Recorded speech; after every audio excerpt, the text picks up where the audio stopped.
6 months ఎలా ఉంది అనడానికి ఏంటంటే ఫస్ట్ మనం చూసుకోవాల్సింది గోచారం చూస్తాము. గోచార రీతిగా ఎలా ఉందో ఫస్ట్ చూద్దాం. మనకేమో మీనరాశిలో రాహు ఉన్నాడు. ఆయన ఈ ఇయర్ ఇంకా మూవ్ అవ్వట్లేదు. డిసెంబర్ తర్వాత మిగతాది నెక్స్ట్ ఇయర్ 2025కే అవుతుంది. అది ఎలాగో మనం చెప్పుకుందాం తర్వాత. అలాగే కుంభంలో శని ఏంటంటే రిట్రోగ్రేడ్ అయ్యి ఉన్నారు. ఆయనేమో నవంబర్ 15కి డైరెక్ట్ అవుతున్నారు అనమాట. అలాగే మనం చూసాము అంటే గురు గురువు ఏమో మనకి నెక్స్ట్ ఇయరే మళ్ళీ మారుతున్నారు. ఆయన ఇప్పుడు ఉండేది ఏంటంటే వృషభ రాశిలో ఉన్నారనమాట. అలాగే కేతు చూసామంటే కన్యలో ఉన్నారు. మేజర్ ప్లానెట్స్ ఇవి 4 ప్లానెట్స్ ఎక్కువ మాట్లాడుకుంటాం. మిగతావన్నీ ఏంటంటే మూన్ అయితే ఒక రాశిలో 2.5 2.25 3 రోజులు అంత ఉంటుంది. సన్ అయితే ఒక 30 రోజులు మనకు తెలిసిన నెల అలాగే వస్తుంది. అలాగే వీనస్ కానీ మార్స్ కానీ మళ్ళా ఇంకా మెర్కురీ కానీ 30 రోజులు 40 రోజులు మ్యాక్స్ 60 డేస్ లోపల మనకి మారుతూ ఉంటాయి కనుక మనకి దాన్ని బట్టి ప్రెడిక్షన్స్ అనేవి మనం చెప్పుకుంటూ ఉంటాం అన్నమాట. జనరల్గా అయితే మేజర్ ప్లానెట్స్ మనం ఎక్కువ చూస్తాము. ఎలా ఉంటాయో మనం ద్వాదశ రాశులకి మాట్లాడు. ధనుసు రాశి వాళ్ళకు కూడా మనం మిశ్ర ఫలితాలే చెప్పాలన్నమాట.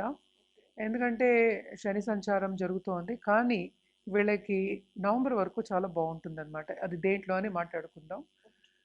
గురు సంచారం కొంచెం ఏంటంటే 4th లార్డ్ 6th లో పడ్డాడు కనుక కొంచెం కంఫర్ట్ లెవెల్ అంటే ఏంటంటే మన స్టేటస్లో కొంచెం దిగజారే ఛాన్సెస్ ఎక్కువ కనిపిస్తున్నాయి. అంటే ఏంటంటే ఆర్థికంగా కొన్ని ప్రాబ్లమ్స్ వచ్చే ఛాన్సెస్ కనిపిస్తున్నాయి. అలాగే ఏంటంటే ఉద్యోగ రీతిగా కూడాను కొంతమందికి ఉద్యోగం వేరే ఉద్యోగం వెళ్ళడం, అదే తక్కువ పొజిషన్కి వెళ్ళడం, అలాగే తక్కువ జీతానికి వెళ్ళే ఛాన్సెస్ ఎక్కువ కనిపిస్తున్నాయి. కొంతమందికి అయితే చాలామంది నన్ను అడుగుతూ ఉంటారనమాట ఫోన్లు చేసేసి ఉద్యోగం పోయింది అని. ఆర్థికంగా కొన్ని కష్టాలు అనేవి తప్పవు అనమాట. కానీ నవంబర్ వరకు కొంచెం బాగుంటుంది. అందుకనే మిశ్రమ ఫలితాలు అని చెప్పాను.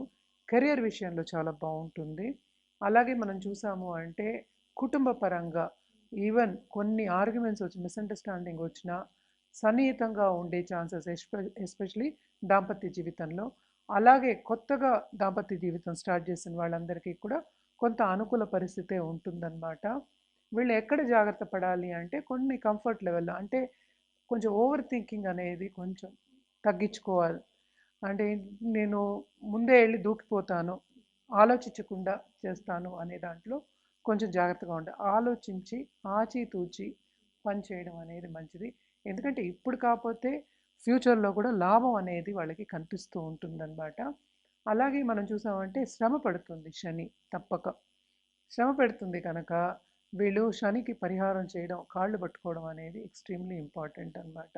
అలాగే మనం పాలిటీషియన్స్ ఈ రాశిలో ఉన్న పాలిటీషియన్స్ కానీ లేకపోతే బిజినెస్ పీపుల్ కానీ చూసాము అంటే వీళ్ళకి ఆగస్టు నెల చాలా బాగుంటుంది. అలాగే సెప్టెంబర్ కూడా చాలా బాగుంటుంది. ఎందుకంటే సన్ సంచారం కూడా ఉంది కనుక ఉన్నత స్థాయికి వచ్చే ఛాన్సెస్ ఎస్పెషల్లీ గవర్నమెంట్ ఫీల్డ్లో ఉండేవాళ్ళు కానీ గవర్నమెంట్ ఉద్యోగస్తులు కానీ మంచి ఛాన్సెస్ ఉన్నాయన్నమాట.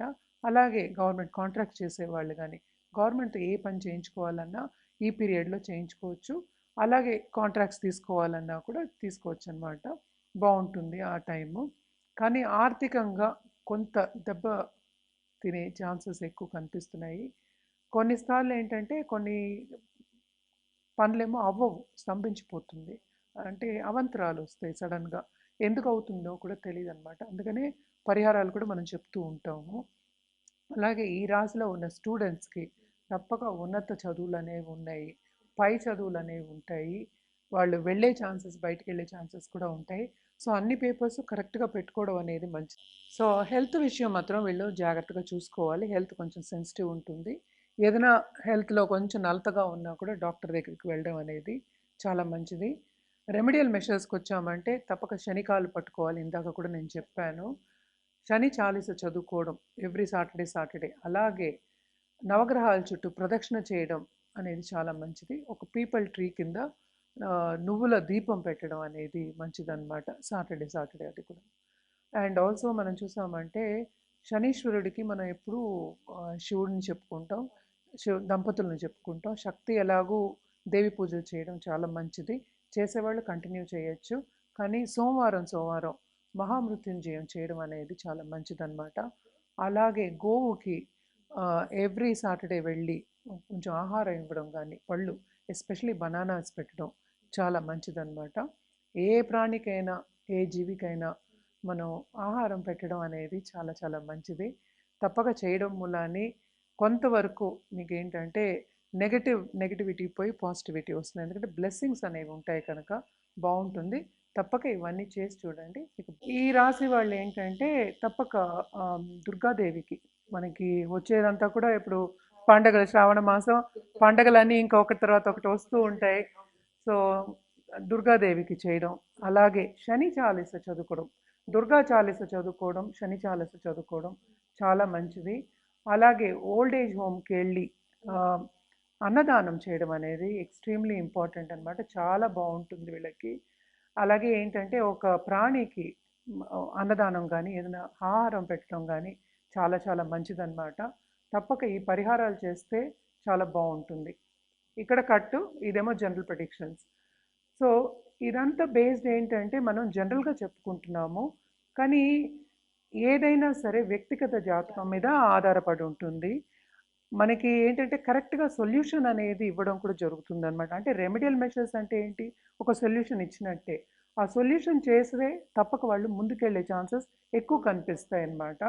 సో ఎవరైనా పరిహారాలు చేయాలి కరెక్ట్గా వాళ్ళ జాతక రీత్యా చేయాలి అన్నప్పుడు, అలాగే ఒక జాతిరత్నం కావాలి, జాతిరత్నం వేసుకుంటాము, ఉన్నత స్థాయికి రావాలి అన్నవాళ్ళు కింద స్క్రోల్ అయ్యే ఈమెయిల్ ఐడికి కానీ లేకపోతే నంబర్కి కానీ సంప్రదిస్తే అన్ని వివరాలు చెప్పడం అనేది జరుగుతుంది.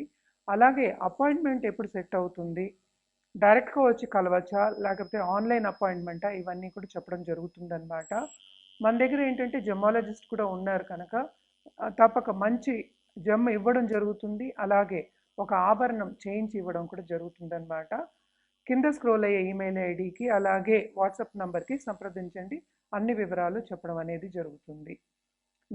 సో పరిహారాల విషయానికి వస్తే కనుక తప్పక దుర్గాదేవికి ఏ అమ్మవారికైనా పూజ చేయడం అనేది మంచిది. అంటే ఏంటంటే అమ్మవారి రూపంకి తల్లి తర్వాతే కదా అందరూ. సో ఒక గాడెస్ అంటే ఏంటంటే తల్లి రూపానికి చేయడం అనేది చాలా మంచిది. అలాగే మనం ప్రకృతిని కూడా గాడెస్ కింద తీసుకుంటాము. అలాగే చాలామందికి ఏంటంటే డబ్బు కావాలి అని ఉంటుంది, అంటే సంపద రావాలి, ఆర్థికంగా ఎదగాలని ఉంటుంది. సో ఈ మాసం ఎస్పెషల్లీ ఆగస్ట్ మాసం మనం మాట్లాడుకునేది ఈ 6 మంత్స్కి కదా. ఆగస్ట్ మాసం తప్పక దేవి ఈ ఆగస్ట్ నెల అంతా కాకుండా మనకు వచ్చేవి కూడా అన్ని ఇంకా ఫెస్టివల్స్ వస్తున్నాయి.